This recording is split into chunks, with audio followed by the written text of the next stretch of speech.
Kaawaan mo ako, O Diyos, ayon sa iyong kabutihan, ayon sa laki ng iyong habag, pawiin ang ating kasamaan. Hugasan ako sa aking pagkakasala at linisin sa aking kasalanan.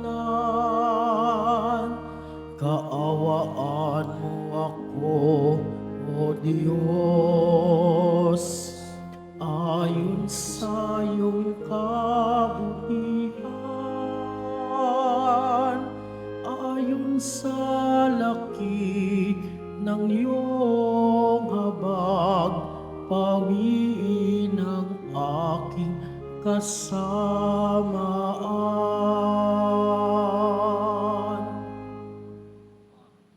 Sa ngala ng Ama, at ng Anak, at ng Espiritu Santo, Amen. ang pagpapala ng ating Panginoong Hesukristo, ang pag-ibig ng Diyos Ama, at ang pakikipagkaisa ng Espiritu Santo, naway sumainyong lahat. At sumaiyo rin. Mga kapatid, tinipon tayo bilang kaanib ng angkan ng Diyos. Kaya dumulog tayo sa mawaing Panginoon na nagpapatawad ng lubos. Sinugong tagapagpagaling sa mga nagsisisi, Panginoon, kaawaan mo kami. Panginoon, kaawaan mo kami. Dumating na tagapag-aniyayang mga makasalanan ay magsisi, Kristo, kaawaan mo kami. Kristo, kaawaan mo kami. Nakaluklok ka sa kanan ng Diyos Ama para ipamagitan kami. Panginoon, kaawaan mo kami. Panginoon, kaawaan mo kami. Kaawaan tayo na makapangyarihang Diyos, patawarin tayo sa ating mga kasalanan at patnubayan tayo sa buhay na walang hanggan. Amen. Manalangin tayo. Ama naming makapangyarihan, tunghayan mo ang iyong sumasambang sambayanan upang ang pagpapakasakit na kusa naming pinagtitiisan ay magdulot ng kabutihan sa aming kalooban at gawang mapagmalasakit sa aming ugalit asal sa pamamagitan ni Hesukristo kasama ng Espiritu Santo, magpasawalang hanggan. Amen. Magsiupo muna po ang lahat. Pagbasa mula sa aklat ni Propeta Honas. Sinabi ng Panginoon kay Honas, pumunta ka sa lungsod ng Ninibe at ipahayag mo ang mga ipinasasabi ko sa iyo. Nagpunta nga si Honas sa Ninibe. Malaki ang lungsod na ito.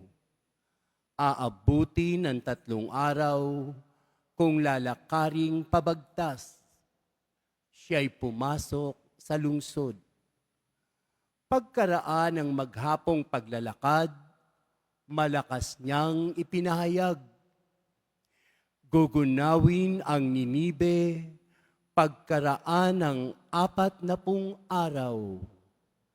Naniwala ang mga taga roon sa pahayag na ito mula sa Diyos.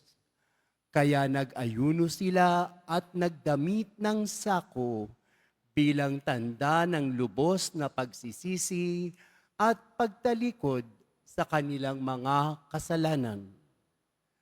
Nang mabalitaan ito ng hari ng Ninibe, bumaba siya sa kanyang trono, naghubad ng balabal, nagdamit din ng sako at naupo sa abo.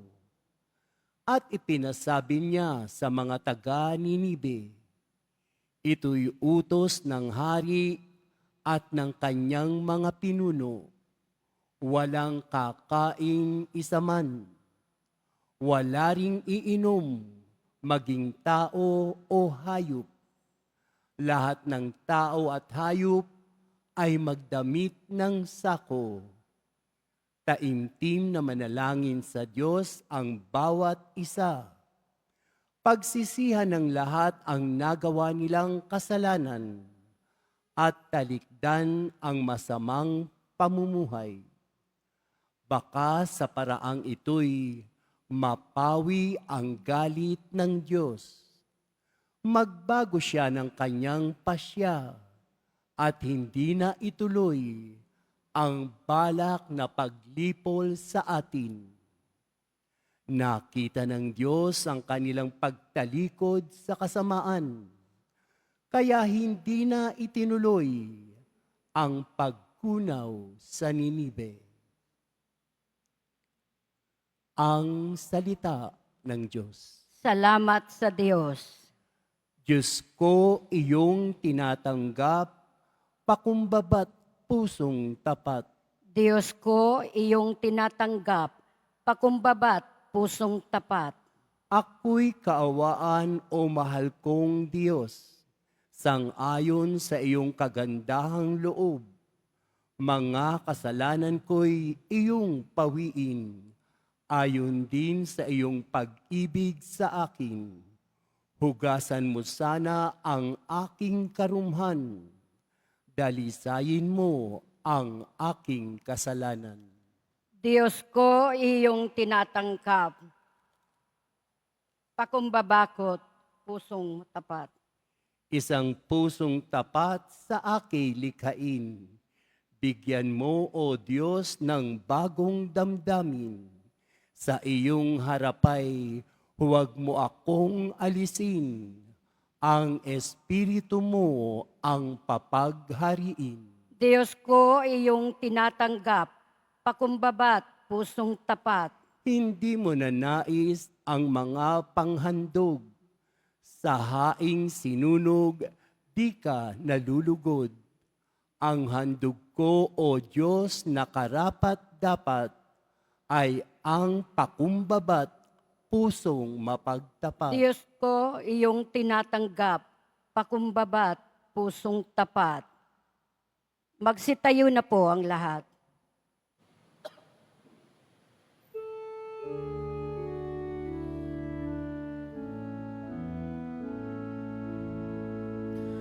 Nagpupuri kami sa'yo, Panginoong Jesucristo. Nagpupuri kami sa'yo, Panginoong Jesucristo. Magsisi tayong mataos, halina't magbalik loob sa mapagpatawad na Diyos. Sa Kanya tayo tumulog at manumbalik na lubos. Nagpupuri kami sa'yo, Panginoong Jesucristo. Sumainyo ang Panginoon. At sumaiyo rin. Ang mabuting balita ng Panginoon ayon kay San Lucas. Papuri sa iyo, Panginoon.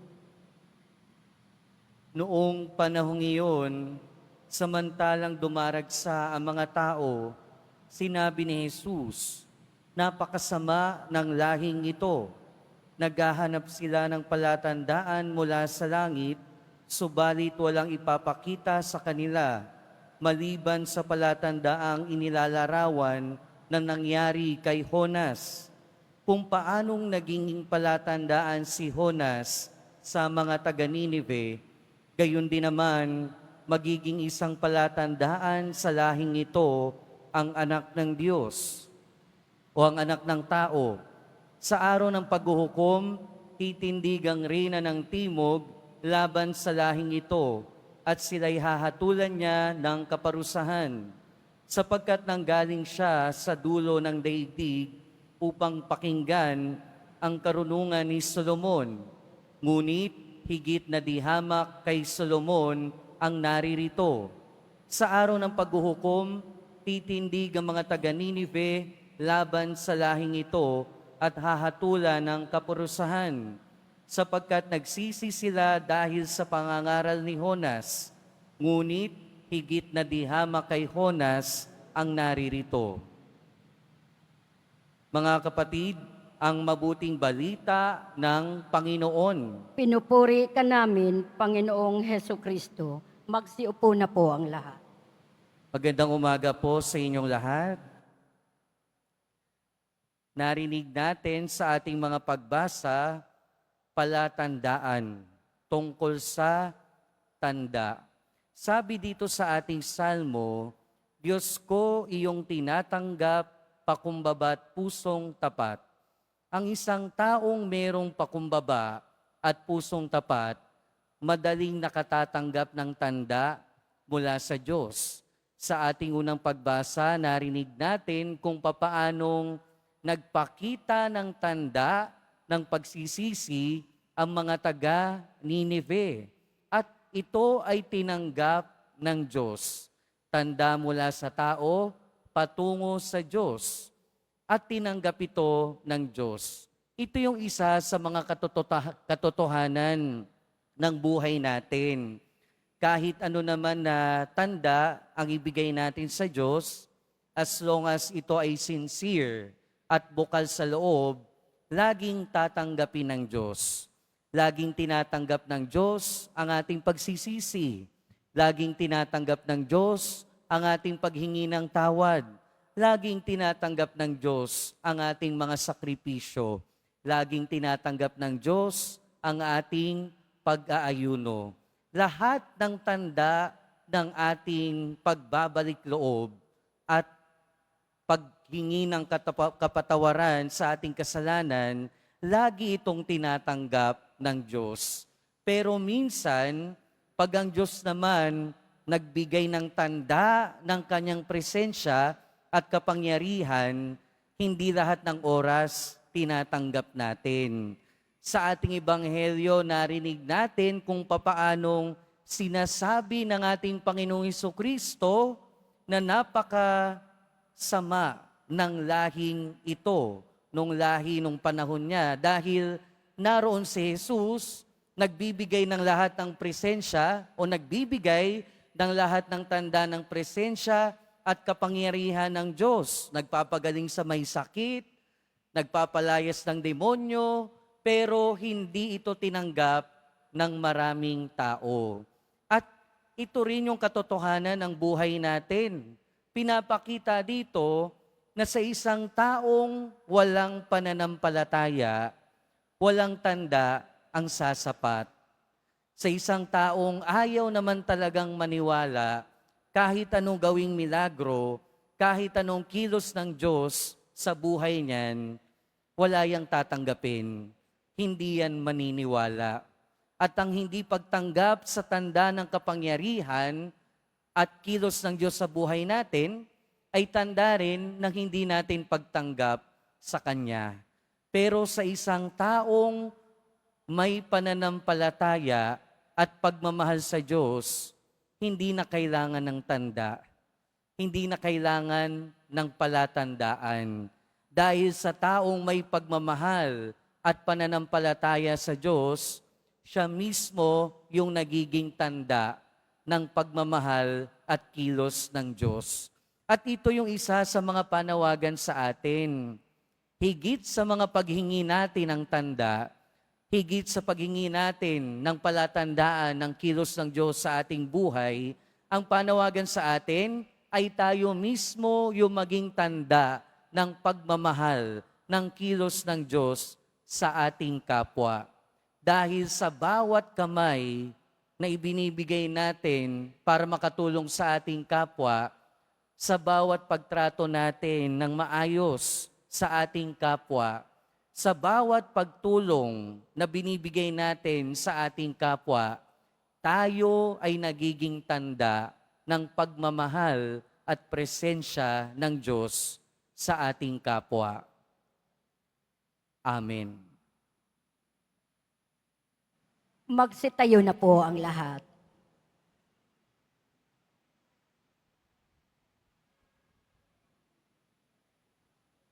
Minamahal kong mga kapatid, natuklasan ni Jonas na hindi maaaring takasan ang Panginoon.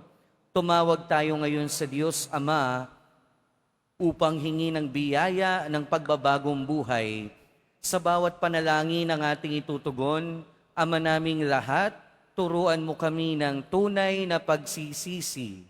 Ama naming lahat, turuan mo kami ng tunay na pagsisisi.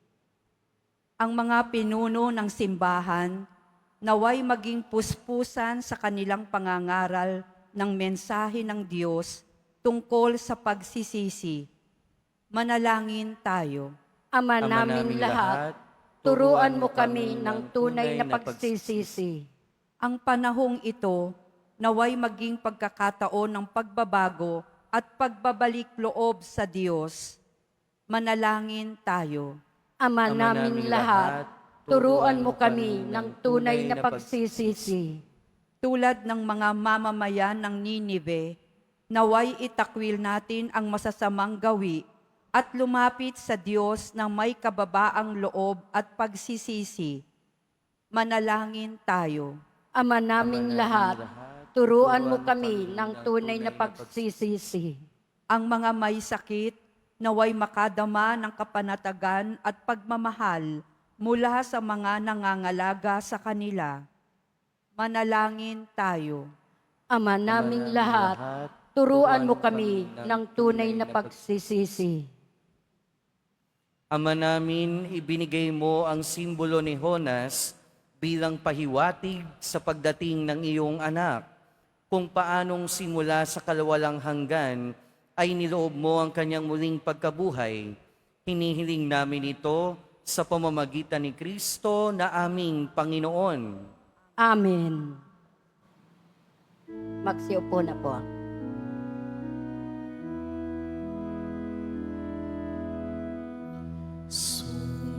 Sumasamo kami sa'yo,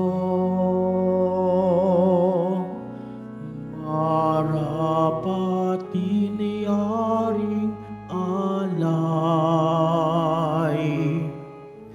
Panginoon, tanggapin mo itong alak at tinapay.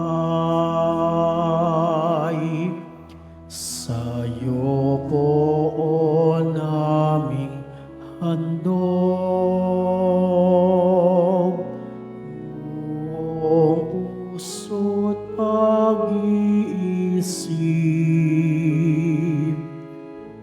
Ilayo mo sa panganib at kupkupin sa pag-ibig. Magsitayo na po ang lahat. Manalangin kayo mga kapatid upang ang paghahain natin ay kalugdan ng Diyos amang makapangyarihan. Tanggapin nawa ng Panginoon itong paghahain sa iyong mga kamay, sa kapurihan niya at karangalan, sa ating kapakinabangan at sa buong sambayanan niyang banal. Ama naming lumikha, ang iyong mga kaloob ay aming inihahain upang aming sambahin ang ngalan mo. Mapagsaluhan nawa namin ito sa pakikinabang bilang tagapagdulot ng iyong walang maliw na kagalingan sa pamamagitan ni Hesukristo kasama ng Espiritu Santo, magpasawalang hanggan. Amen. Sumainyo ang Panginoon. At sumaiyo rin. Itaas sa Diyos ang inyong puso at diwa. Itinaas na namin sa Panginoon. Pasalamatan natin ang Panginoong ating Diyos. Marapat na siya ay pasalamatan. Ama naming makapangyarihan, tunay ngang marapat na ikaw ay aming pasalamatan sa pamamagitan ni Hesukristo na aming Panginoon. Binibigyan mo kami ng bagong pagkakataon upang ganapin ang paghahanda ngayon para sa pagdiriwang ng muling pagkabuhay kaysa ng iyong anak na minamahal, aming inilalaan ang panahon, talino tiyaman para ganapin ang iyong kalooban na ang kapwa-tao ay lubos na damayan sa pagdiriwang namin sa aming pagsilang bilang mga kaanib ng iyong sambayanan. Kami iyong pinagkakamit ng katayuang ganap sa pagtatangkilik. Kaya kaisa ng mga anghel na nagsisiawit ng papuri sa iyo, nang walang humpay sa kalangitan, kami nagbubunyi sa iyong kadakilaan. Santo, Santo, Santo, Panginoong Diyos ng mga hukbo, napupuno ang langit at lupa ng kadakilaan mo. Usana sa kaitaasan, pinagpala ang naparirito sa ngalan ng Panginoon. Usana sa kaitaasan, magsiluhod na po ang lahat. Ama naming banal, ikaw ang bukal ng tanang kabanalan. Kaya't sa pamamagitan ng iyong Espiritu, gawin mong banal ang kaloob nito upang para sa aming maging katawan at dugo ng aming Panginoong Hesukristo. Bago niya pinagtiis ang kusang loob na maging handog, hinawakan niya ang tinapay, pinasalamatan kanya, pinaghati-hati niya iyon, iniabot sa kanyang mga alagad at sinabi, "Tanggapin ninyong lahat ito at kanin. Ito ang aking katawan na ihahandog para sa inyo."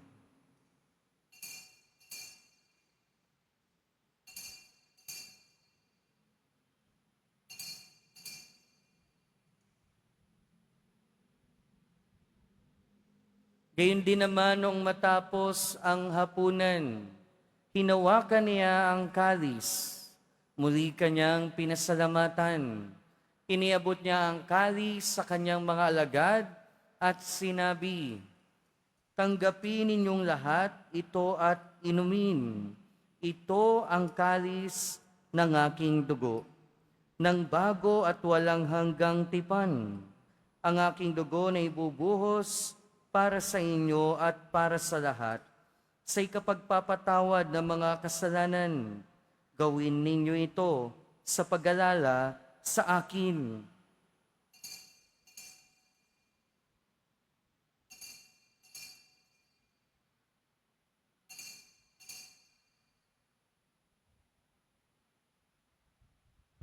Magsitayo na po ang lahat. Ipagbunyi natin ang misteryo ng pananampalataya.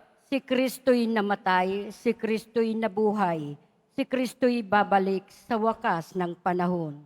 Ama, ginagawa namin ngayon ang pag-alala sa pagkamatay at muling pagkabuhay ng iyong anak. Kaya tiniaalay namin sa iyo ang tinapay na nagbibigay buhay at ang kalis na nagkakaloob ng kaligtasan. Kami nagpapasalamat dahil kami iyong minarapat na tumayo sa harap mo para maglingkod sa iyo. Isinasamo namin kaming magsasalo-salo sa katawan at dugo ni Kristo ay mabuklod sa pagkakaisa sa pamamagitan ng Espiritu Santo. Ama, lingapin mo ang iyong simbahang laganap sa buong daigdig. Puspusin mo kami sa pag-ibig kaysa ni Francisco na aming Santo Papa at ni Jose na aming Obispo at ng Tanang Kaparian. Alalahanin mo rin ang mga kapatid naming nahimlay nang may pag-asang sila'y muling mabubuhay, gayon din ang lahat ng mga pumanaw. Kaawaan mo sila at patuloyin sa iyong kaliwanagan. Kaawaan mo at pagindapating kaming lahat na makasalo sa iyong buhay na walang wakas. Kaysa ng mahal na Birheng Maria na Ina ng Diyos, ng kabiyak ng puso niya si San Jose, kaysa ng mga apostol ni San Juan Bautista at ng lahat ng mga banal na namuhay dito sa daigdig ng kalugod-lugod sa iyo. Maipagdiwang nawa namin ang pagpupuri sa ikararangal mo sa pamamagitan ng iyong anak na aming Panginoong Hesu Kristo. Sa pamamagitan ni Kristo kasama niya at sa Kanya, ang lahat ng parangal at papuri ay sa iyo, Diyos Amang makapangyarihan, kasama ng Espiritu Santo, magpasawalang hanggan. Amen. Sa tagubili ng mga nakagagaling na utos at turo ni Jesus, na Panginoon natin at Diyos, ipahayag natin ng lakas loob. Ama Ama namin, sumasalangit ka, sambahin ang ngalan mo, mapasa amin ang kaharian mo, sundin ang loob mo dito sa lupa para nang sa langit. Bigyan mo kami ngayon ng aming kakanin sa araw-araw, at patawarin mo kami sa aming mga sala, para nang pagpapatawad namin sa nagkakasala sa amin. At huwag mo kaming ipahintulot sa tukso, at iadya mo kami sa lahat ng masama. Hinihiling namin kami adya sa lahat ng masama, pagkalooban ng kapayapaan araw-araw, iligtas sa kasalanan at ilayo sa lahat ng kapahamakan, samantalang aming pinananabikan ang dakilang araw ng pagpapahayag ng tagapagligtas namin, si Hesu Kristo. Sapagkat iyo ang kaharian at ang kapangyarihan at ang kapurihan magpakailanman. Amen. Panginoong Hesu Kristo, sinabi mo sa iyong mga apostol, kapayapaan ang iniiwan ko sa inyo. Ang aking kapayapaan ang ibinibigay ko sa inyo. Tunghayan mo ang aming pananampalataya at huwag ang aming pagkakasala. Pagkalooban mo kami ng kapayapaan at pagkakaisa ayon sa iyong kalooban, kasama ng Espiritu Santo, magpasawalang hanggan. Amen. Ang kapayapaan ng Panginoon ay laging sumainyo. At sumaiyo rin. Magbigayan tayo ng kapayapaan sa isa't isa. Peace be with you po. Kordero ng Diyos na nag-aalis ng mga kasalanan ng sanlibutan, maawa ka sa amin. Kordero ng Diyos na nag-aalis ng mga kasalanan ng sanlibutan, maawa ka sa amin. Kordero ng Diyos na nag-aalis ng mga kasalanan ng sanlibutan, ipagkaloob mo sa amin ang kapayapaan. Magsiluhod po ang lahat. Ito ang kordero ng Diyos. Ito ang nag-aalis ng kasalanan ng sanlibutan. Mapalad ang mga inaanyayahan sa kanyang piging. Panginoon, hindi ako karapat-dapat na magpatuloy sa iyo. Ngunit sa isang salita mo lamang ay gagaling na ako.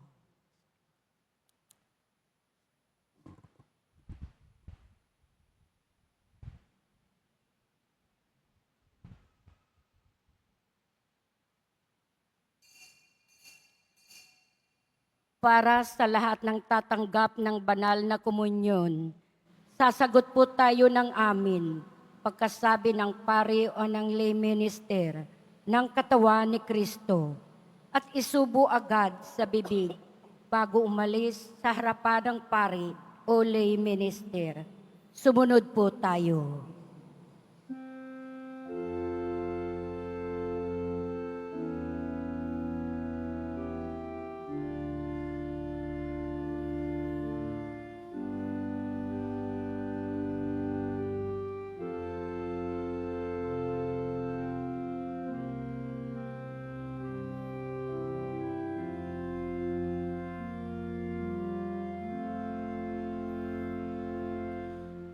Paano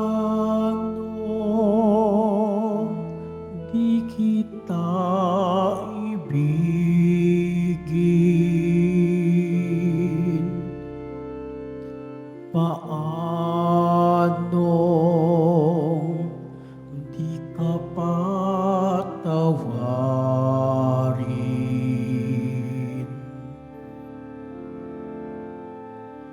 Bago man isilang sa lupa, ika'y akin nang inaruga.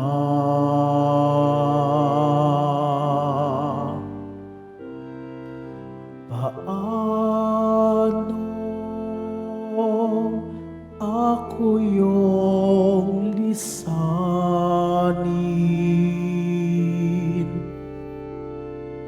Paano ako yung limutin?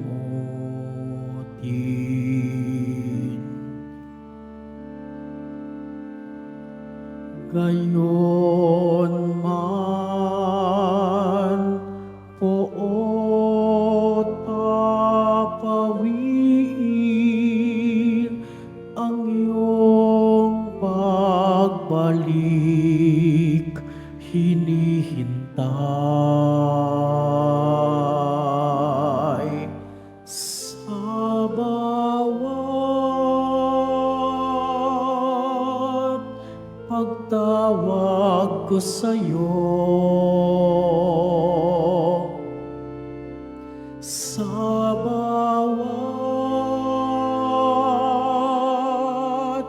hakbang mo palayo, nananangis itong yaring puso. Hangad pa rin ang piling mo, sa bawat pagtawag ko sa'yo, sa bawat hakbang mo palayo,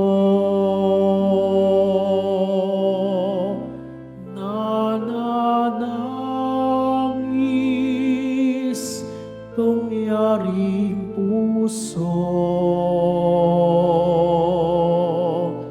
Hangad pa rin ang piling mo.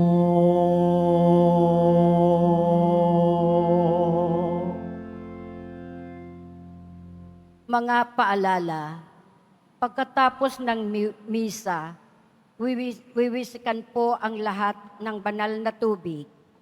Pinakikiusapan ng lahat na manatili lamang muna sa inyong mga lugar, tanging sa Quezon Boulevard o sa Plaza San Juan lamang ang labasan ng lahat. Sumunod po tayo. Maraming salamat po sa inyong pagdalaw at pagsisimba sa Basilica Minor at Pambansang Dambana ni Jesus Nazareno. Magsitayo na po ang lahat. Manalangin tayo. Ama naming mapagmahal, hindi mo kami pinagsasawang pagsaluhin sa iyong banal na piging. Ipagkaloob mong pakinabangan namin ang iyong lakas at buhay na walang maliw. Sa pamamagitan ni Hesukristo, kasama ng Espiritu Santo, magpasawalang hanggan. Amen. Sumainyo ang Panginoon. At sumaiyo rin. Mahal na poong Jesus Nazareno, inihayag mo sa pamamagitan ng krus ang walang maliw na pag-ibig ng Diyos sa sangkatauhan. Pakinggan mo ang kahilingan, lalo na para sa mga nangangailangan ng iyong tulong at awa. Makamtanawa namin ang iyong kasagutan na may utang na loob na tinatanaw. Basbasan din po ninyo itong mga imahen at dasalan upang lalo kaming manalangin at magtiwala. Sa pamamagitan ng bendisyon na ito, naway lalo kaming maging mapaglingkod, masunurin at tapat sa iyo na aming maluwalhating Panginoon, magpasawalang hanggan. Amen. At pagpalain kayo ng makapangyarihan at mahabaging Diyos, Ama, Anak, at Espiritu Santo. Amen. Humayo kayong taglayang kapayapaan ng Poong Jesus Nazareno. Salamat sa Diyos.